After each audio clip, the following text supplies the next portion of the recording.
सन्माननीय उद्धव ठाकरे,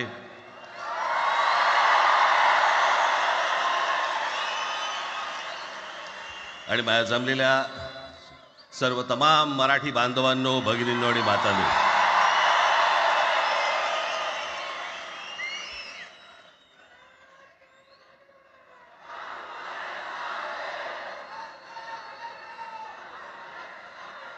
खरं तर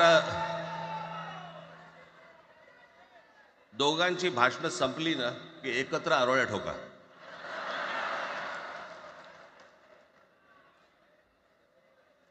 खरं तर आज मोर्चा निघायला पाहिजे होता.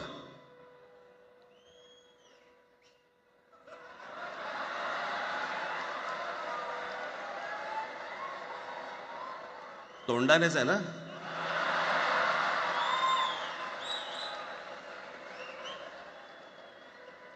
बस बस. मोर्चा खरं तर निघायला पाहिजे होता.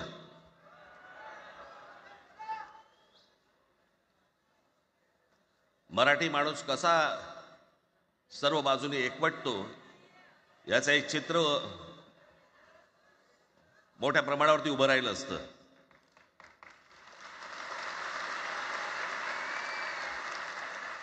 पण नुसत्या मोर्चाच्या चर्चेनेच माघार घ्यावी लागली.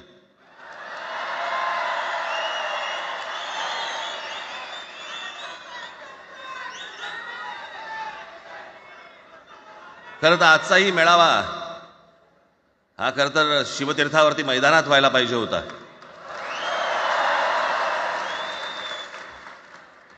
मैदान ओसंडून वाहिलं असतं अख्खं. पण पाऊस आहे, पावसामध्ये सगळ्या ठिकाणी अशा प्रकारचे काही जागा मिळत नाहीत फारशा मुंबईमध्ये, आणि म्हणून आज तुम्हाला सर्वांना इथे यावं लागलं. मी बाहेर जे उभे आहेत त्यांची मी दिलगिरी व्यक्त करतो की त्यांना आतमध्ये येता नाही आलं, परंतु आता काही स्क्रीनवरती आठवा.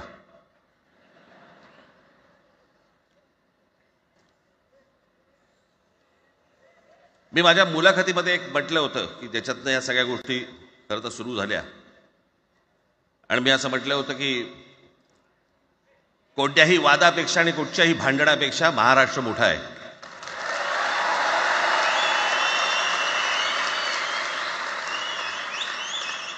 आज जवळपास 20 वर्षानंतर मी आणि उद्धव आम्ही एका व्यासपीठावरती आज येतो आहोत.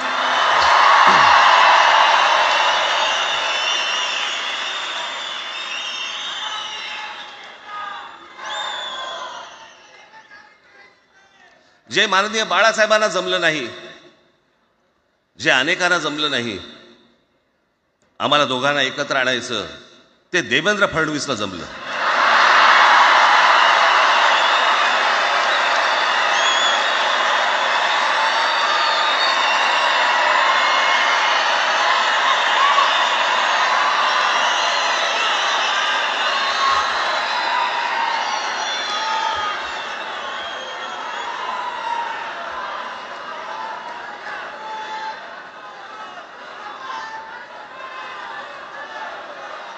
आता बऱ्याच सगळे चॅनल्सचे सगळे कॅमेरे तिकडे लागलेत, इकडे लागलेत.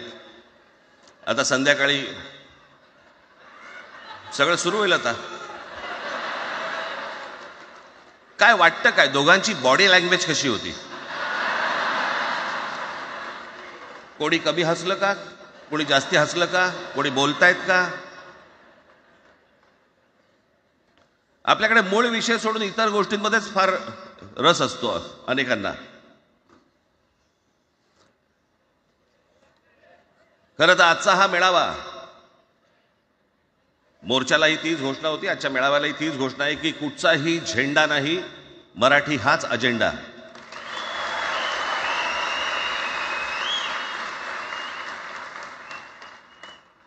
माझ्या मराठीकडे, माझ्या महाराष्ट्राकडे वेडावाकड्या नजरेने पाहायचं नाही कोणी.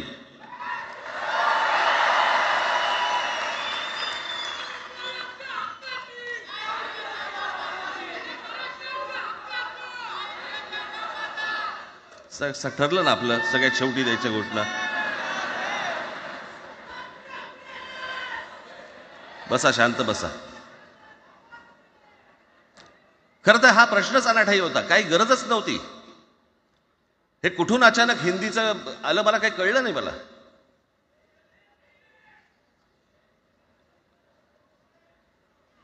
आणि हिंदी कशासाठी? हिंदी कोणासाठी? हिंदी त्या लहान लहान मुलांवरती जबरदस्ती करताय तुम्ही.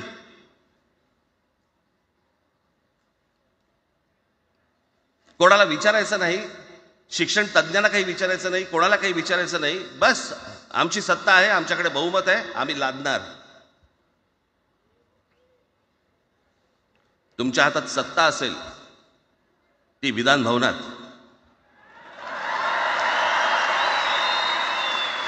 आमच्याकडे सत्ता आहे रस्त्यावर.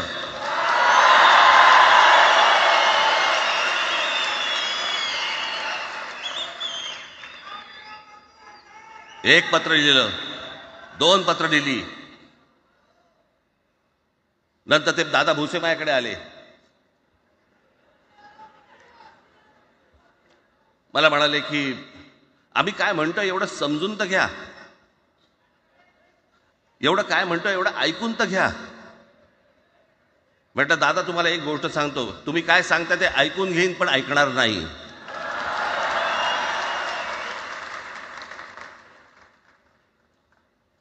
मराठीच्या विषयामध्ये त्याच्यात तुम्ही तिसरी भाषा लादताय. त्रिभाषा सूत्र, कुठलं त्रिभाषा सूत्र आणलं? त्रिभाषा सूत्र ज्या वेळेला आलं ते फक्त सेंट्रल गव्हर्नमेंट आणि राज्य सरकार, केंद्र सरकार आणि राज्य सरकार यांच्यामधल्या दुव्यासाठी म्हणून हे त्रिभाषा सूत्र फक्त आणलं. आज कोर्टातही नाही, तुम्ही हायकोर्टात जा, सुप्रीम कोर्टात जा, इंग्रजीमध्ये सगळ्या गोष्टी होतात. कुठे आहे त्रिभाषा सूत्र? मग मला सांगायला लागले म्हणे केंद्रीय शिक्षण धोरणामध्ये, त्या धोरणातही नाही केंद्राच्या शिक्षण धोरणात, इतर कोणत्या राज्यातही नाही.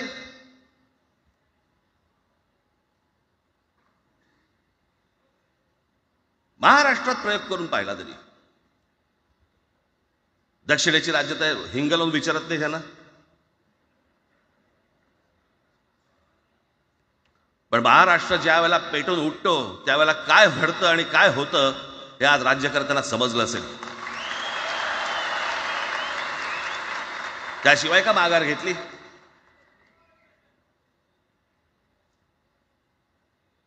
विनाकारण आणलेला विषय होता. मी त्याशी त्या भोसेना सांगितलं, म्हटलं मला सांगा उत्तर प्रदेश, बिहार, राजस्थान, मध्य प्रदेश कोणती तिसरी भाषा आणणार आहेत? खरं तर आणली पाहिजे.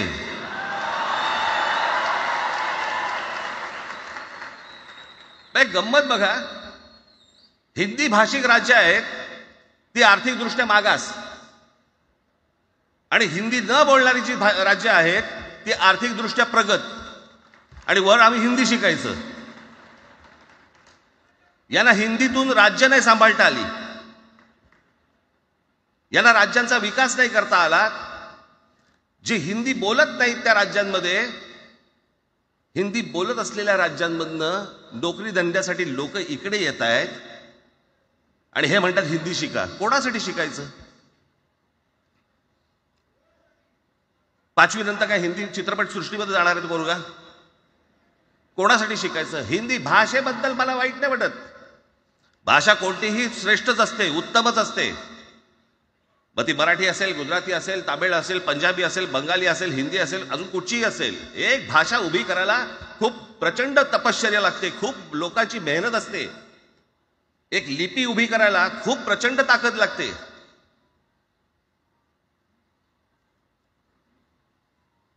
अशाच भाषा काय उभ्या राहत नसतात.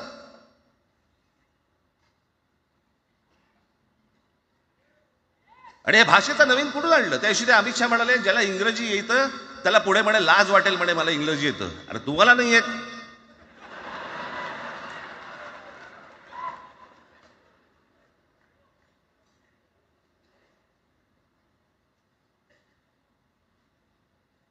या संपूर्ण हिंद प्रांतावरती 125 वर्ष, 125 वर्ष मराठ्यांनी राज्य केलं.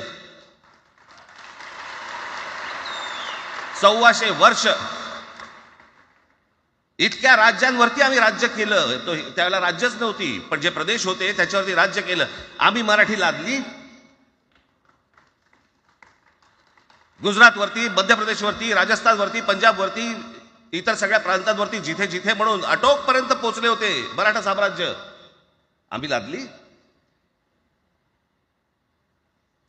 अरे हिंदी भाषा आहे, 200 वर्षापूर्वीची भाषा आहे, महाराजांच्या काळात पण नव्हती.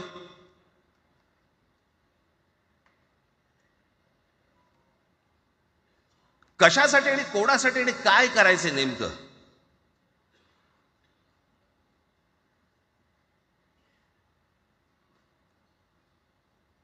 यांनी फक्त चाचपडून पाहिलं, चाचपडून. मुंबई स्वतंत्र करता येते का याच्यासाठी अगोदर जरा थोडंसं भाषेला डिवचून बघू. महाराष्ट्र शांत राहिला तर पुढे ते पाऊल टाकू.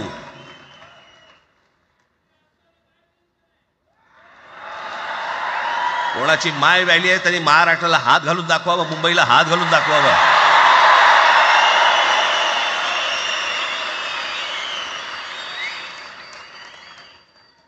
त्या मजाक वाटला काय? आम्ही शांत आहोत याचा अर्थ गांडू नाही आहोत.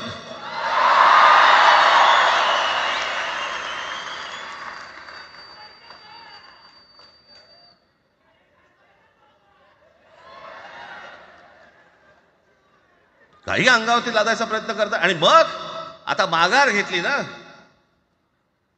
मग माघार घेतली त्याचं काय करायचं? मग वेगळ्या ठिकाणी वळवा सगळं प्रकरण. वेगळ्या ठिकाणी म्हणजे कुठे? ठाकरेंची मुलं इंग्रजी मीडियम मध्ये शिकली, बरं मग पुढे? म्हणजे दादा भुसे मराठी मीडियम मध्ये शिकून शिक्षण मंत्री झाले, देवेंद्र फडणवीस इंग्रजी मीडियम मध्ये शिकून मुख्यमंत्री झाले. कुठे काय शिकले याचा काय संबंध?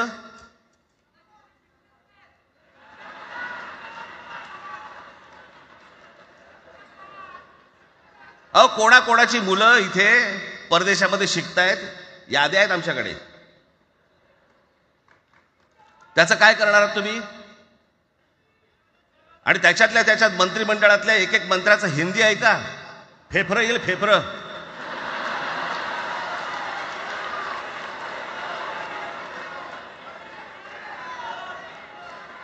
हे असले प्रश्न महाराष्ट्रात विचारले जातात. आता मी तुम्हाला अजून एक गोष्ट सांगतो.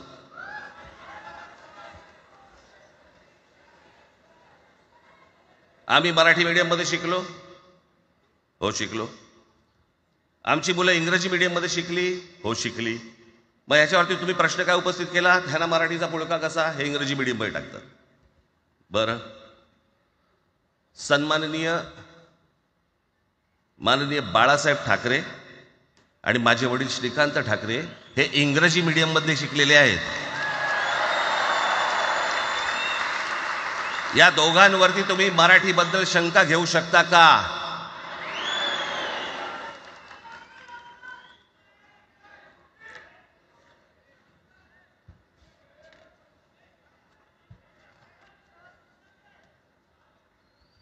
Lalkrishna Advani Saint Patrick high school Christian missionary school मध्ये शिकले. हिंदुत्वावर शंका घेऊ का त्यांच्या? कॉन्व्हेंट स्कूल मध्ये शिकलेले आहेत अडवाणी. दक्षिण भारतामध्ये बघा, तामिळच्या प्रश्नावरती, तेलुगूच्या प्रश्नावरती कडवटपणे समोर येऊन उभे राहतात. कोण विचारते ना तुमची मुलं कुठे शिकली आणि तुम्ही कुठे शिकलात?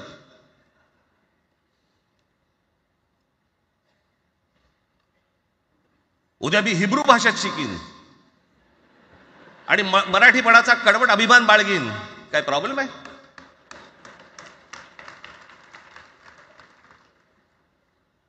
मी आता तुमच्याकडे दक्षिणेतले इंग्रजीमध्ये, मी अगदी थोडक्यात यादी आणली आहे. दक्षिण भारतातील इंग्रजी माध्यमात शिकलेले नेते आणि अभिनेते: जयललिता दोवेंतो English medium school, Stalin English medium school लायला, Kanimozhi presentation convent school, Udhayanidhi म्हणजे करुणानिधींचा नातू डॉन बॉस्को. चंद्रबाबू नायडू वडील इंग्लिश टीचर होते, शिक्षण इंग्रजी माध्यमात झालं. पवन कल्याण आंध्र उपमुख्यमंत्री, शिक्षण सेंट ॲन. नारा लोकेश NTRचा नातू, चंद्रबाबूंचा मुलगा, Stanford school. Kamal Haasan Santhome high school. अभिनेता विक्रम मॉटफोर्ड स्कूल. अभिनेता Suriya English medium. AR Rahman आधी पद्मशेषाद्री बालभवन आणि नंतर मद्रास कृष्णनी हायस्कूल. परवा दिवशीचा एक प्रसंग सांगतो. एका व्यासपीठावरती तामिळनाडूमध्ये AR रहमान व्यासपीठावरती उभे होते, काहीतरी कार्यक्रम होता. त्या बाई तामिळमध्ये बोलत होत्या. अचानक ती बाई हिंदीत बोलायला लागली. त्याच्यावरती रहमानने तिच्याकडे असं बघितलं, बोलला हिंदी, आणि व्यासपीठावरनं खाली उतरला.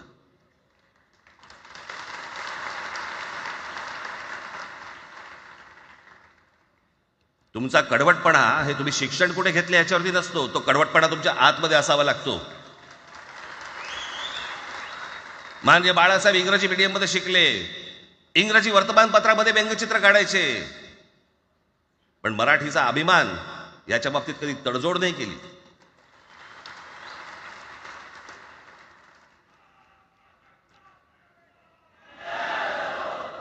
म्हणे एक भाषा म्हणे सगळ्यांनाच बांधून ठेवते. कुठची एक भाषा? आजपर्यंत काय वाकडं झालं? म्हणजे आपल्या संरक्षण खात्यामध्ये घ्या. आपल्या संरक्षण खात्यामध्ये जेवढी रेजिमेंट्स आहेत, मी फक्त तुम्हाला नावं वाचून दाखवतो. मद्रास रेजिमेंट आहे, राजपुताना रायफल्स आहे, राजपूत रेजिमेंट आहे, डोगरा रेजिमेंट आहे, सीख रेजिमेंट आहे, जाट रेजिमेंट आहे, पॅराशूट रेजिमेंट आहे, पंजाब रेजिमेंट आहे, ग्रेनेडियर्स आहेत, सीख लाईट इन्फंट्री आहे, मराठा लाईट इन्फंट्री आहे, गढवाल रायफल्स आहे, कुमाऊ रेजिमेंट आहे, आसाम रेजिमेंट आहे, बिहार रेजिमेंट आहे, महार रेजिमेंट आहे, जम्मू काश्मीर रायफल्स आहे, जम्मू आणि काश्मीर लाईट इन्फंट्री आहे, नागा रेजिमेंट आहे, गोरखा रायफल्स आहे, गोरखा रायफल्स आहे, त्याच्यानंतर तुमचं लडाख स्काउट्स आहे, अरुणाचल स्काउट्स आहे, सिक्कीम स्काउट्स आहे. इतक्या राज्यांच्या आज आपल्या संरक्षण खात्यामध्ये लोक आहेत आणि इतक्या रेजिमेंट्स आहेत. शत्रू दिसला की एकत्र तुटून पडतात ना. भाषेचा प्रश्न येतो कुठे?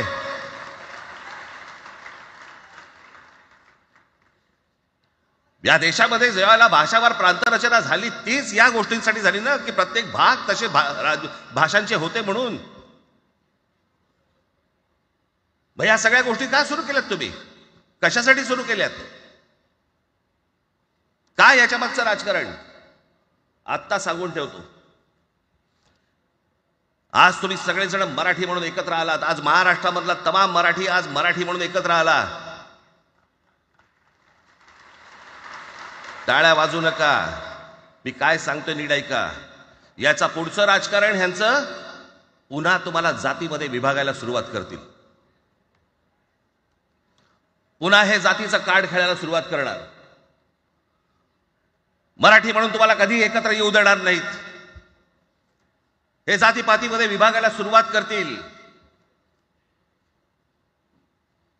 आता हे सुरू केलं. काल कोणाच्या ते व्यापाऱ्याच्या कानफडीत मारली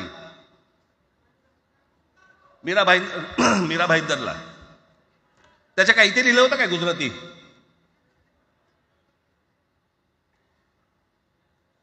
पण एवढंही आपल्याकडे काही जे चॅनलमध्ये, मराठी नाही इतर चॅनलमध्ये, हिंदी आणि याच्यात गुजराती माणसाला मारला. कुठच्या गुजराती माणसाला मारला? बाचाबाचीमध्ये समोरचा गुजराती निघाला, इकडचा मराठी निघाला. त्याच्यामध्ये काय गुजरात्यानं मारलं का? केवढे व्यापारी आहेत. अजून तर काहीच केलेलं नाही.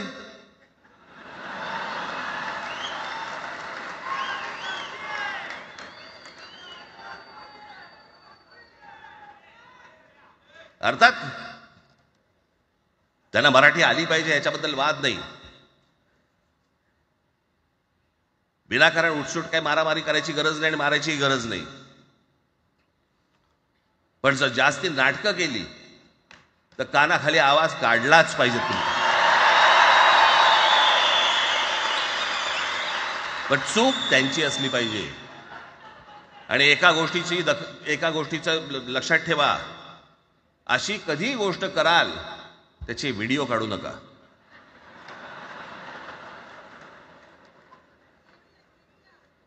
आपल्यामध्येच त्यांना कळलं पाहिजे. कळलं का? मारणारा कधी सांगत नसतो, मार खाणारा सांगत असतो मला मारला म्हणून. त्यांना सांगू देत. पण याचा अर्थ उठसूट कोणालाही उगाच मारायचं काही कारण नाहीये. अनेक लोक आहेत, अनेक गुजराती लोक आहेत, माझ्या अनेक परिचयाचे आहेत. माझे एक मित्र आहेत नयन शहा म्हणून, त्याला मी गुजराठी म्हणतो. तुमचा विश्वास बसणार नाही इतकं अप्रतिम मराठी तर बोलतोच, विनोदाचंही अंग आहे. आणि शिवाजी पार्क मैदानामध्ये फिरताना कानाला हेडफोन लावून पु ल देशपांडे ऐकणारा गुजराती आहे.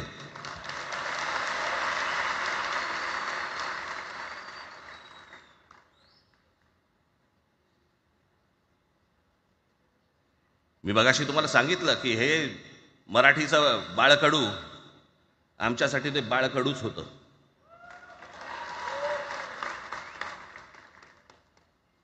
मी मागे एक प्रसंग सांगितला होता, आज मुद्दामून तो प्रसंग सांगतो आपल्याला की हे आमच्या धमन्यांमध्ये आलं कुठून. मी एवढा महाराष्ट्रासाठी मराठीसाठी कडवट का झालो.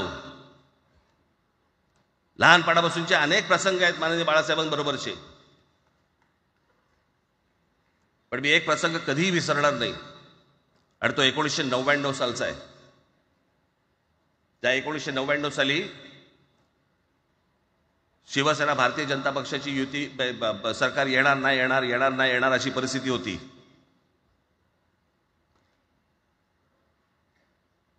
पवार साहेब त्यावेळेला त्यांनी राष्ट्रवादी काँग्रेस पक्ष स्थापन केला होता. वेगवेगळे लढले होते. आणि मग सगळ्या त्या वादामध्ये, शिवसेना भारतीय जनता पक्षाच्या त्या वादामध्ये काहीच होईना.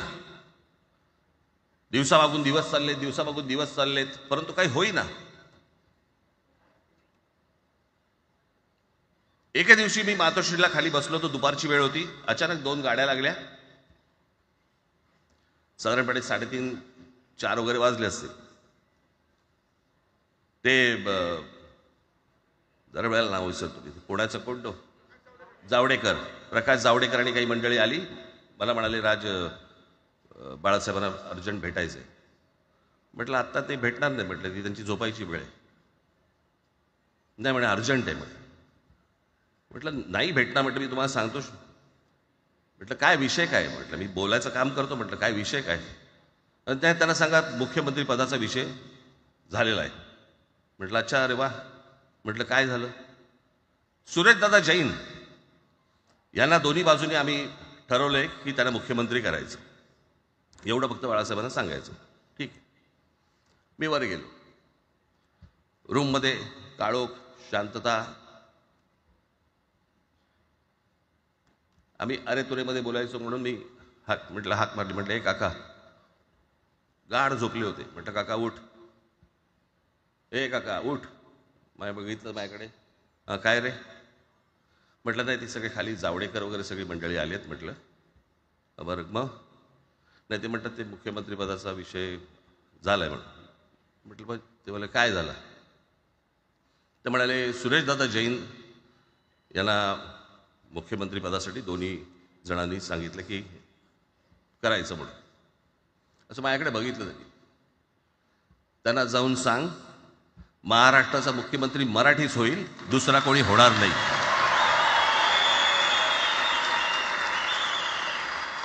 मराठी या एका विषयासाठी मला तिकडे कळलं की या माणसाने सत्तेवर लाथ मारली.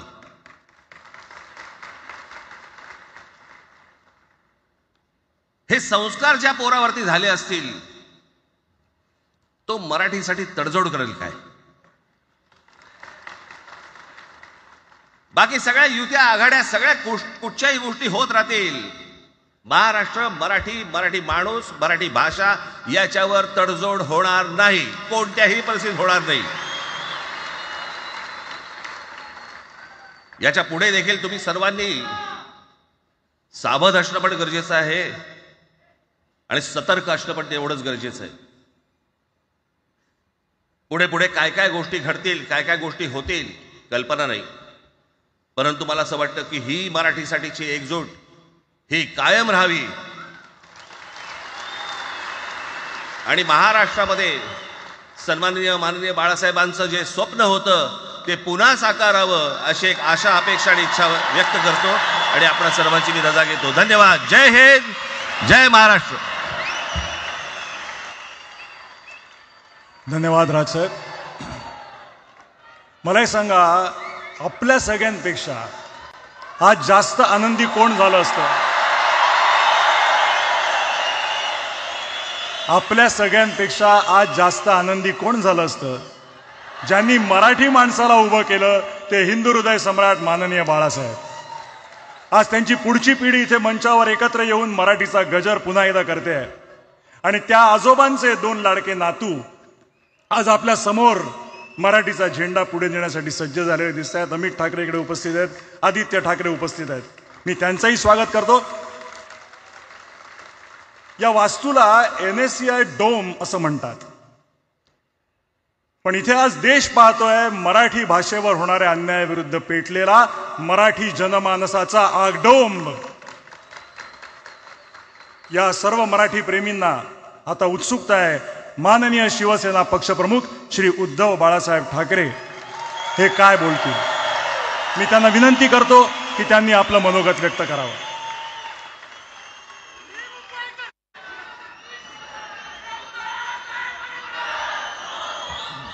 बातम्या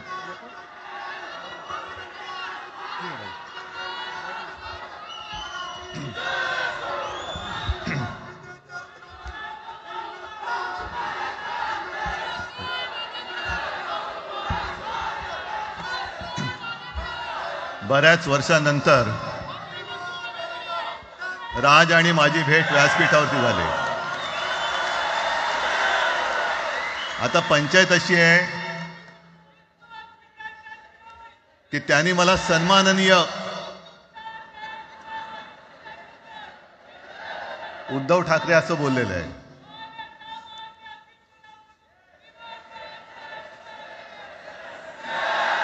ठीक आहे. आणि साहजिकच आहे की त्याचंही कर्तृत्व आपण सर्वांनी पाहिलेलं आहे.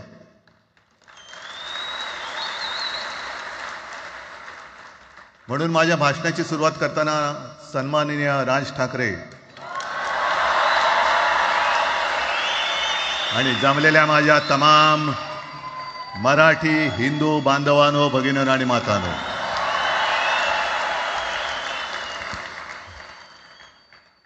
अप्रतिम मांडणी राजनी केलेली आहे. माझ्या भाषणाची काय आवश्यकता आहे असं मला वाटत नाही,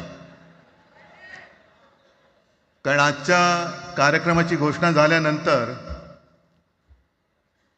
साहजिकच आहे सगळ्यांचं लक्ष हे आज भाषणाकडे आहे. पण वैयक्तिक मला असं वाटतं की आज आमच्या भाषणांपेक्षा आमचं एकत्र दिसणं हे महत्त्वाचं आहे. सर्वप्रथम इकडे समोर सगळेजण बसलेत. ज्यांनी ज्यांनी मराठी भाषेसाठी पक्षभेद विसरून एक मराठी माणसाची वज्रमूठ दाखवली, त्या सगळ्यांना धन्यवाद देतोय. दीपक पवार पण त्याच्यात आहेत, सगळेच आहेत. मुणगेकर साहेब आहेत, सुप्रियाताई आहेत, सगळेच आहेत. कोणाकोणीची नाही. महादेवराव बसले. महादेवराव आपल्याला सुद्धा बऱ्याच वर्षांनी पाहिलं. काय वेळेला काय जानकर बी अनजान होते, असं होतं. पण एक गोष्ट नक्की की आमच्या दोघांमध्ये जो काही अंतरपाठ होता तो आनाजी पंतांनी दूर केला.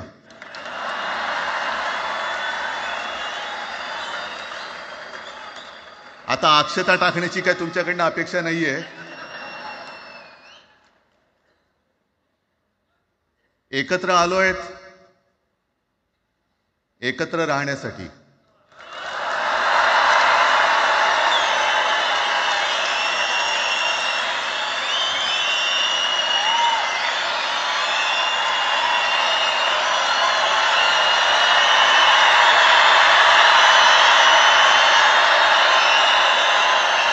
आणि मला कल्पना आहे, आज मला कल्पना आहे की अनेक बुवा महाराज हे बिझी आहेत. कोण लिंब कापतंय, कोण टाचण्या मारतंय, कोण गावी जाऊन अंगारे दुपारे करत असेल, रेडे कापत असतील, त्या सगळ्यांना सांगतो, या सगळ्या भोंदूपणा विरुद्ध माझ्या आजोबांनी लढा दिला होता आणि त्यांचे आम्ही वारसदार म्हणून तुमच्या समोर उभे ठाकलेलो आहोत.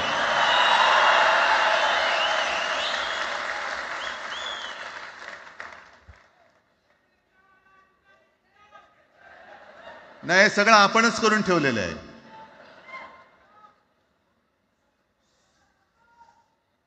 भाषेवरनं जेव्हा एखादा विषय निघतो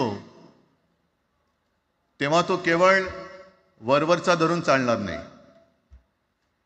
मधल्या काळामध्ये अगदी दोघांनी, म्हणजे मी काय, राजनिक आणि आपण सगळ्यांनी या नतद्रष्टांचा अनुभव घेतलेला आहे. वापरायचं आणि फेकून द्यायचं. आता आम्ही दोघं मिळून तुम्हाला फेकून देणार आहोत. आजपर्यंत वापर करून घेतलात. अरे डोक्यावरती जर का शिवसेना प्रमुख नसते तर तुम्हाला ओळखत कोण होतं या महाराष्ट्रामध्ये? कोणत्या भाषेत बोलत होतात? अगदी राज, तू सगळ्यांची शाळा काढली, मला एका प्रश्नाचं उत्तर पाहिजे, मोदींची शाळा कोणती? सगळ्यात उच्च शिक्षित आहेत.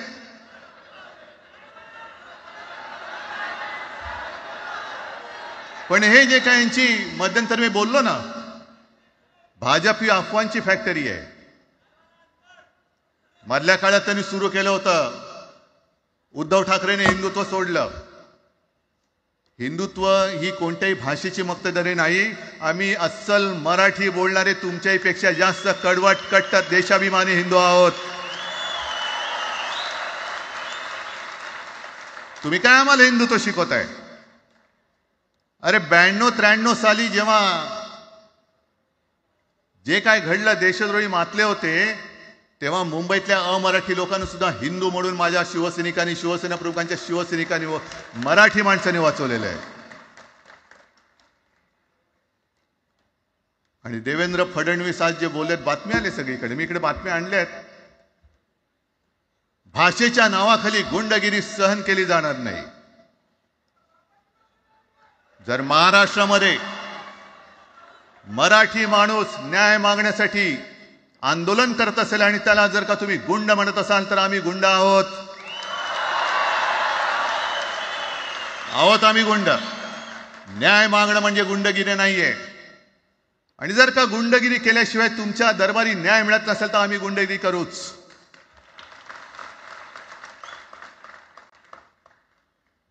पण हे सगळे राजकीय वाडगे, देवेंद्र फडणवीसांची आजचं वक्तव्य म्हणजे मला संयुक्त महाराष्ट्र चळवळीच्या वेळेला सखा पाटलांनी केलेलं एक वक्तव्य आठवते. हे असेच तेव्हाचे, म्हणजे जो दिल्लीत बसतो त्याचे पाय चाटणारे इथले राज्यकर्ते असतात, ते त्यांना मी बाडगे म्हणतोय.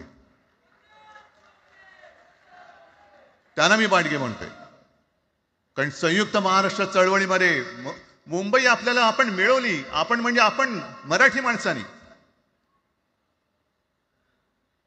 तेव्हाही तत्कालीन जे सत्ताधारी होते, हो अगदी काँग्रेस होतीच ना तेव्हा सत्तेवर,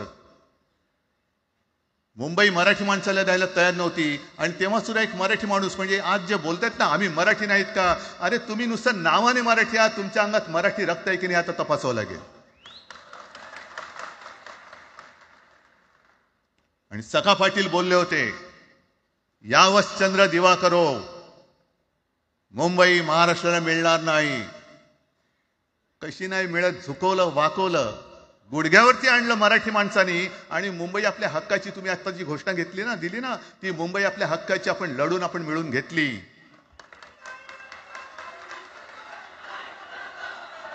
कशासाठी हा सगळा तुम्ही घोळ घालतात? पण याच्या मागे मी जे माझ्या डोक्यात जो एक विचार आहे, पटतो की नाही बघा. हे यांचं सध्या जे काय चालू आहे, म्हणजे आधी आपल्याला सुद्धा वाटलं होतं. कारण तेव्हा काश्मीरमध्ये 370 कलम होतं, ते हटवण्यासाठी शिवसेनेने पाठिंबा दिला. आणि तेव्हा यांनी घोषणा दिली होती, एक निशाण, एक प्रधान, एक विधान. बरोबर आहे, देश एक असला पाहिजे, संविधान एक असलं पाहिजे, निशाण सुद्धा एकच. तो आपला तिरंगा असला पाहिजे. भाजपचं भांडी पुसायचं फडकं असतं कामा नये. ते फडकं म्हणजे आमचा राष्ट्रध्वज नाहीये, पण ते सगळं चाललंय एक एक एक एक. त्याच्यानंतर आता नवीन एक टुमणं काढलं, 1 नेशन 1 इलेक्शन. म्हणजे हळुवारपणाने हे सगळं काही एक एक एक करत हिंदी, हिंदू, हिंदुस्तान, हिंदू आणि हिंदुस्तान मान्य आहे, पण हिंदीची सक्ती आम्हाला मान्य नाही. तुम्ही कितीही कमिट्या करा, हिंदीची सक्ती तुमचे 7 पिढ्या उतरल्या तरी आम्ही लावू देत नाही.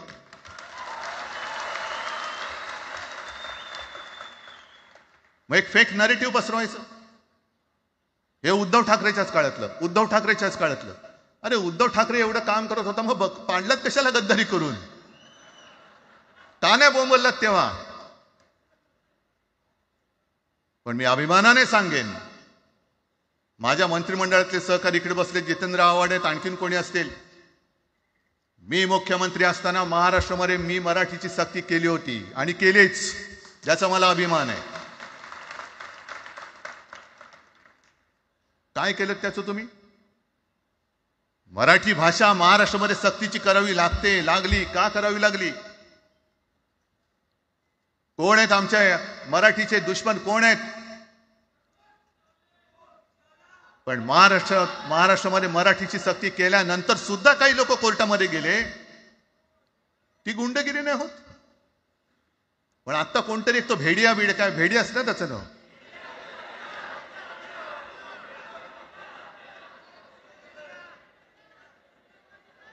ही यांची सगळी पिलावळ आहे. तोडा फोडा आणि राज्य करा. आपण ज्या काही गोष्टी केल्या होत्या, हे म्हणतात म्हणे शिवसेनेने आजपर्यंत काय केलं? शिवसेना म्हणजे आता राज मी तुला माझ्या सोबतच घेतो, कारण आपण तेव्हा एकत्रच होतो, आता सुद्धा पुढे एकत्र चाललेलो आहोत. त्याच्यामुळे आपलं सगळं तेव्हाच म्हणतोय, आपला एवढ्या वर्षाचा कालखंड. मराठी माणूस म्हणे मुंबई बाहेर नेला. मराठी माणूस आम्ही मुंबई बाहेर नेला असं जर का तुम्हाला वाटत असेल, तर 14 सालानंतर तुम्ही मुंबई आणि महाराष्ट्राचे जे काही लचके तोडलेत, मुंबईतून सगळे उद्योगधंदे, महाराष्ट्रातून उद्योगधंदे सगळे पळवले. आर्थिक केंद्र गेलं, हिरे व्यापार गेला, मोठमोठी ऑफिसेस गेली. आपल्याकडे येणारे उद्योगधंदे जे आपल्या काळात येत होते ते कुठे गेले? मग काय तेवढाच हिंदुस्थान किंवा तेवढाच सगळे हिंदू आहेत? तेवढेच हिंदू आहेत? आम्ही सगळं करत होतो, केलं होतं. पण तुम्ही पहिल्या प्रथम आमच्यात गद्दारी करवलीत आणि तुम्ही आमचं सरकार पाडलं. ह्याचं कारण तुमचे जे मालक तिकडे बसलेले 2 व्यापारी, त्यांचे बूट चाटण्यासाठी तुम्ही हे सगळं करतात.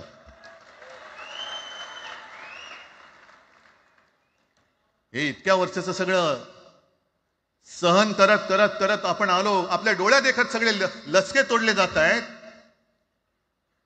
आपल्या दोघांनाही भांडवलं जात आहे आणि नतद्रष्टा आपल्या डोक्यावरती बसतायत. किती काळ सहन करायचंय? प्रत्येक वेळेला काही झालं की भांडाभांडी लावायची. आता सुद्धा तेच होणार आहे. म्हणजे आम्ही एकत्र येणार, आल्यानंतर निवडणुकीपर्यंत एकत्र राहतील का? सत्ता प्राप्ती, काही जण म्हणतात की यांचा मराठीचा नाही, महापालिकेचा आहे. अरे नुसता महापालिकेचा नाही, तर आमच्या महाराष्ट्राचा आहे. आम्ही महाराष्ट्रात सुद्धा काबीज करू.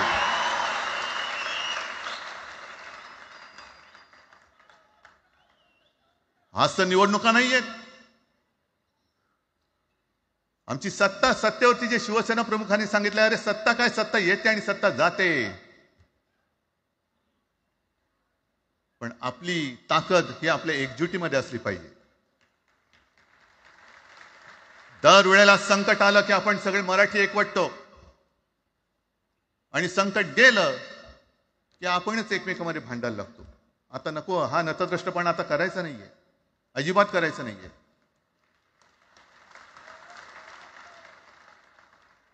कारण गेल्या विधानसभेत त्यांनी जे काही केलं, बटेंगे तो कटेंगे. आपल्याला काय वाटलं होतं की हिंदू मुसलमानांमध्ये करतायत. हिंदू मुसलमान तर केलंच.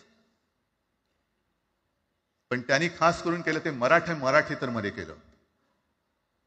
म्हणजे यांची नीती आहे ती अशीच आहे. जे गुजरातमध्ये त्यांनी केलं, गुजरातमध्ये गेल्या निवडणुकीत एक असा माहोल होता, मला वाटतं मोदी तेव्हा तर त्यांच्या नंतर असेल, माहित नाही मला, लक्षात नाही.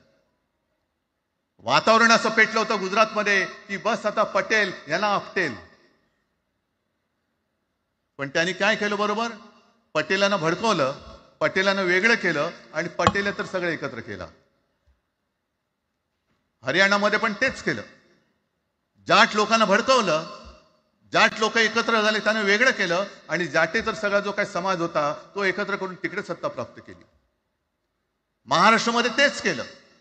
मराठ्यांना उचकवलं आणि मराठी तर सगळा एकत्र केला. बटेंगे तो कटेंगे ही भीती त्यांच्यामध्ये निर्माण केली की बघा ते एकत्र झालेत, तुम्ही जर का फुटलात तर ते तुमच्या डोक्यावर बसतील. झाले एकत्र. मराठी माणूस मराठी माणसाची भांडला आणि दिल्लीचे गुलाम आपल्या डोक्यावरती राज्य करायला लागले. आणि आपण त्यांच्या पालख्या व्हायच्या. नुसते पालख्यांचे भवी होणार की तुम्ही कधीतरी आपल्या माय मराठीला पालखीमध्ये सन्मानाने बसवणार आहात. बस झालं. आता यांची जोखड फेकून दिली पाहिजे. एकमेकांमध्ये भांडून त्यांचे जे काही डाव आहेत ते करत असतात. मी पेपरमध्ये बघितलं, काल बघितलं, आज बघितलं. आमचे पंतप्रधान जगभर फिरतायत. काय तो मोठा पट्टा घातलाय, स्टार ऑफ घाना. कुठे आला घाना देश? इकडे घाण आणि तिकडे घाना, स्टार ऑफ घाना. पण एका बाजूला मोदींचा फोटो आणि दुसऱ्या बाजूला माझ्या महाराष्ट्रामधला शेतकरी कर्जबाजारी झालाय. त्याला बैल सुद्धा तर पोसत नाही, बैल मिळत नाही, म्हणून त्या नांगराचं जोखड घेऊन तो शेती करतोय. मग एका बाजूला हा शेतकरी, त्याच्या खांद्यावरती गळ्यामध्ये ते नांगराचं जोखड आहे आणि तिकडे आमचे पंतप्रधान स्टार ऑफ घाना. लाज वाटली पाहिजे, लाज. खरोखर लाज वाटली पाहिजे. आणि आजच पेपरमध्ये बातमी आले, 2 बातम्या आल्या की लाडक्या बहिणीचं पोर्टल आता बंद, नव्याने नोंदणी होणार नाही. बसा बोंबलत आता.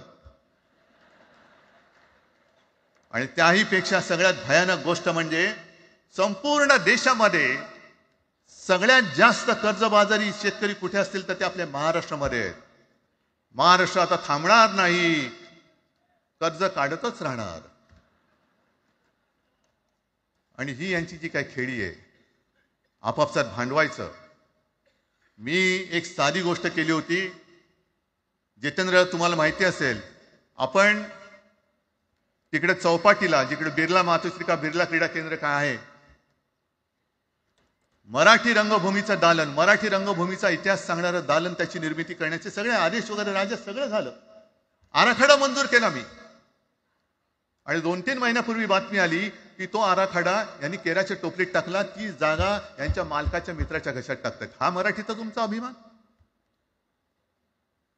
मराठी भाषा भवनाची त्याचं भूमिपूजन मी केलं होतं. माझ्या सोबत अजित पवार होते, उपमुख्यमंत्री. कुठे गेलं मराठी भाषा भवन? कुठे गेलं मराठी भूमीचं रंगभूमीचं दालन? का तुम्ही आमची मराठी मारतात? का तुम्ही आमच्यावरती सक्ती करता आहात? अनेकदा सांगितलं की आम्ही कोणत्याही भाषेच्या विरोधात नाही आहोत, पण जर आमच्यावरती सक्ती करण्याचा प्रयत्न केला तर आमची शक्ती काय ती एकदा तुम्हाला अशी दाखवू की पुन्हा तुम्ही कधी डोकं वर नाही काढणार,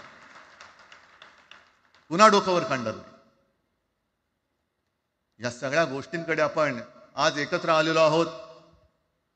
पुन्हा आपल्यामध्ये काड्या घालण्याचे उद्योग होतील, कारण त्यांचा धंदाच तो आहे. एकतर कुठे, मी नेहमी सांगतो, कोणाच्याही लग्नामध्ये भाजपवाल्यानं बोलू नका. येतील मस्त श्रीखंड, बासुंदी, पोळ्या बिळ्या खातील आणि त्याला नवरा बायकोत भांडण लावून दुसऱ्या लग्नात जेवायला जातील.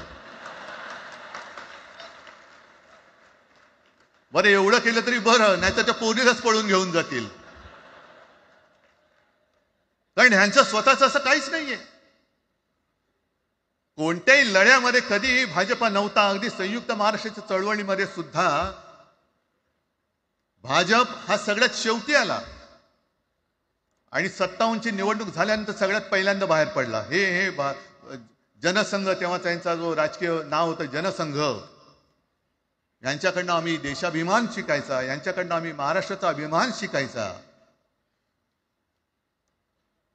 आणि आम्ही आपापसात भांडून ह्यांना सगळं काही बहाल करून टाकायचं, या सगळं विकून टाका, सगळा सत्यानाश करून टाका. अरे आपली मुंबईच्या शिंदड्या उडवल्या जात आहेत. अख्खी मुंबई कोणाच्या घशात घालतायत? कोणाच्या? बघत बसायचं सगळं. म्हणजे आज सगळ्यात जास्त जर कोणी जमिनीचा मालक मुंबईमध्ये असेल तो यांच्या मालकाचा मित्र आहे, अदानी. कोणाची जागा? कोणी रक्त सांडलं? कोणी ते हुतात्मा स्मारकाला वंदन करताना सुद्धा आपल्याला लाज वाटली पाहिजे. अरे त्यांनी तर रक्त सांडलं, बलिदान केलं, पण त्यांनी रक्त सांडून मिळून गेलेली मुंबई जर का आपण राखू शकणार नसू तर आपल्याला लाज वाटली पाहिजे, शरम वाटलं पाहिजे. म्हणून त्या रक्ताची शपथ घेऊन मुंबई आणि मराठीच्या रक्षणासाठी आपल्याला उभं राहायला पाहिजे. ठीक आहे, असतील, होते मत, पटली होती, पटले नसतील, पण याच्या पुढे मराठी आणि महाराष्ट्र धर्माचं रक्षण करणं. आमचा हनुमान चालीसाला विरोध नाहीये, पण मारुती स्तोत्र आम्हाला का विसरायला लावताय? मारुती स्तोत्र आहे ना, भीमरूपी महारुद्रा. आमचा जय श्रीरामला विरोध नाहीये, पण भेटल्या म्हटल्यानंतर राम राम हे म्हणणारे आम्हीच मराठी. हे तुम्ही आता जय श्रीरामची घोषणा द्यायला लागलात, पण जय जय रघुवीर समर्थ सांगणारे समर्थ रामदास त्यावेळेला आमचे होऊन गेले. त्यांनी आम्हाला पहिल्यांदा रामाची भक्ती शिकवली. त्याच्यामुळे यांचा काही आगा नाही, पिछा नाही. राजकारणातले हे व्यापारी आहेत, वापरा आणि फेका. तो एक गद्दार काल एक बोललाय, जय गुजरात.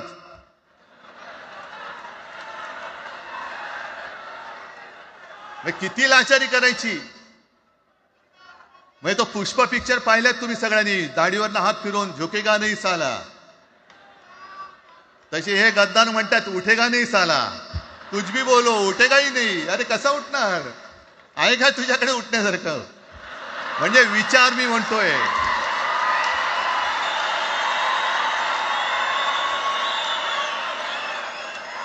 अरे विचार वगैरे मी म्हणतोय.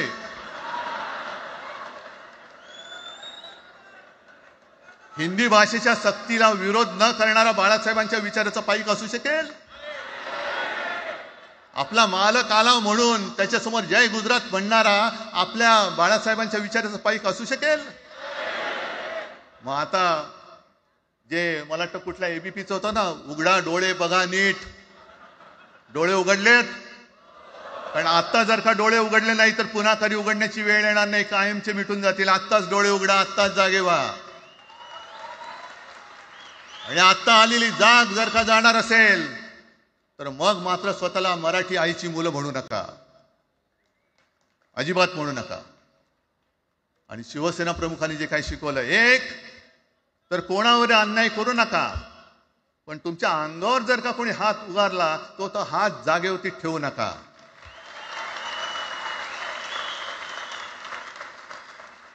देवेंद्र फडणवीस भाषिक गुंडगिरी सहन करणार नाही तुम्ही म्हणता आहात. मला एक मराठी माणूस असा दाखवा की जो आपल्या देशात इतर राज्यामध्ये जाऊन गुंडगिरी करू शकतो. हिंमत आहे त्याची? एक मराठी माणूस दाखवा. पण तुमचे सगळे चेले चपाटे उठतायत, कोणावरही आरोप करतायत, तमाशे करतायत. अरे कोणताही मराठी माणूस किंवा कोणताही भाषिक इतर प्रांतीय भाषेत तिकडे गेला, राज्यात गेला आणि दादागिरी करण्याचा प्रयत्न केला तर उभा चिरून टाकतील तिथली लोक. बंगालमध्ये जाऊन बघा, तमिळनाडूमध्ये जाऊन बघा. मग आम्ही आमच्या घरामध्ये आमच्या न्याय हक्काची गोष्ट केली, बरं कोणाशी भांडतो आम्ही? इथे सुद्धा काही अमराठी आले असतील, जसं राजने सांगितलं तसे आपले सगळ्यांचे अमराठी अनेक मित्र आहेत, पण त्यांच्यामध्ये आम्ही गुण्यागोविंदाने नांदतोय. मग हे गुण्यागोविंदाने नांदले, एकत्र राहिले तर आपली पोळी कशी भाजली जाईल? म्हणून तुम्ही आमच्या एकजुटीमध्ये विषाचा खडा टाकतात. हे सगळे तुमचे डाव आता उघड झालेले. तुम्ही वाटेल ते करा, पण मी आज महाराष्ट्राला आवाहन करतोय, म्हणजे विनंती करतोय की यापुढे कोणत्याही पक्षाचे आपण असू, जसं संयुक्त महाराष्ट्र समितीच्या वेळेला मराठी माणसाची एकजूट झाली होती, तशी एकजूट जर का आपण सगळ्या पक्षांनी मिळून, अगदी भाजपमधल्या मराठी माणसांनी सुद्धा त्याच्यामध्ये आलं पाहिजे.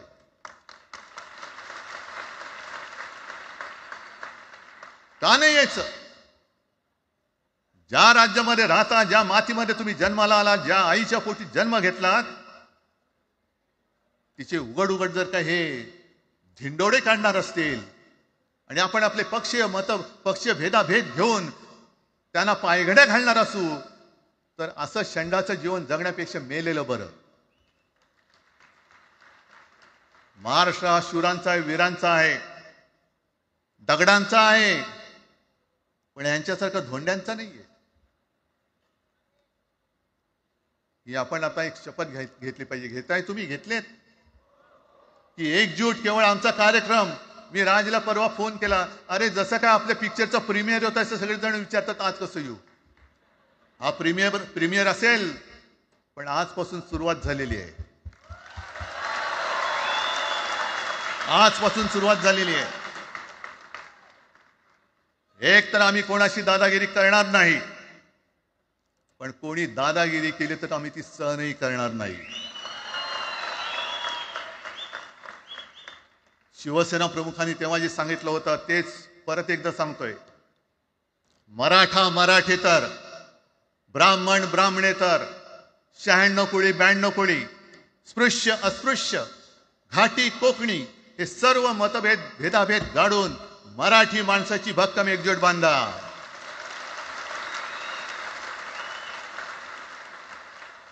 आणि शेवटी एक आवाहन करतो, हे सगळ्या मराठी माणसांना आणि मराठी प्रेमींना आहे, तुटू नका, फुटू नका आणि मराठी ठसा पुसू नका. जय हिंद, जय महाराष्ट्र.